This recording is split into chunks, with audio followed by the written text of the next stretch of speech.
Mga kapobre, magandang araw at magandang buhay po sa inyong lahat.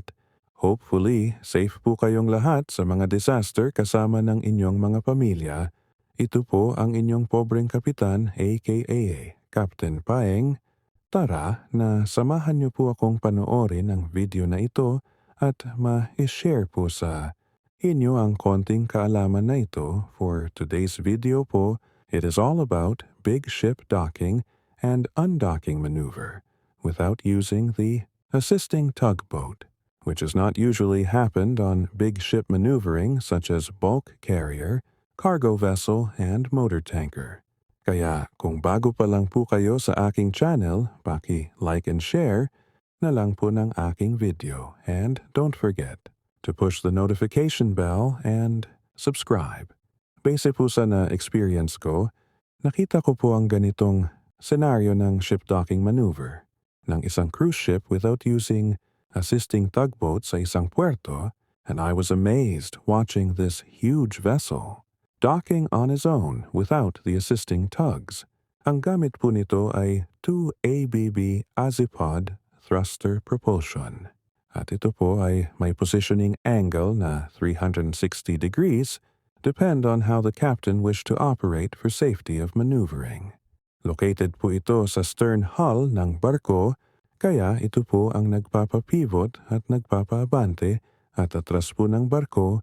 Sa forward or bow naman po ng barko, mayroon din po itong fix na bow thruster port and starboard bow.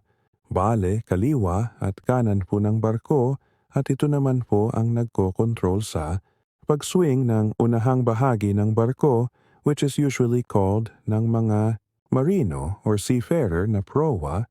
So dito po malalaman din natin ang proper maritime terminology of movement na once ang gumagalaw o pumapaling ay yung forward portion ng barko, ang tawag po dyan ay swing. Pagka ang AFT naman po or stern or usually called ng mga marino on board ay popa, ang tawag naman po sa movement na yan ay pivot. So ganitong sistema gamit ng barkong ito. Mostly sa cruise ship ay makakadaong po sila safely. Kahit walang assisting tugboat, this type of vessel kasi mga kapobre, kailangan makadaong agad at on hectic schedule nila dahil mostly ng mga pasahero nito ay mga VIPs and mga celebrities since all their schedule is planned. Kailangan po ng mabilisang docking and undocking. Maneuver in a proper and safety ways regardless, say slight weather conditions and current force. Kasi nga po ay priority ang mga barko na ito and na-experience po yan ni Pobreng. Kapitan sa puerto na dinaungan nito, nakasampa po ako noon sa General Cargo Vessel, unloading po kami noon at nag-advise ang authority na mag-temporary stop operation due to the arrival of cruise ship, and while their presence is in port, bawal po muna kami mag-resume ng cargo operation, so priority po ito sila palagi since limited time din lang po sila sa mga ports and their tourism. Activity ay naset na po lahat, and for tourist onboard safety, busy po ang buong port.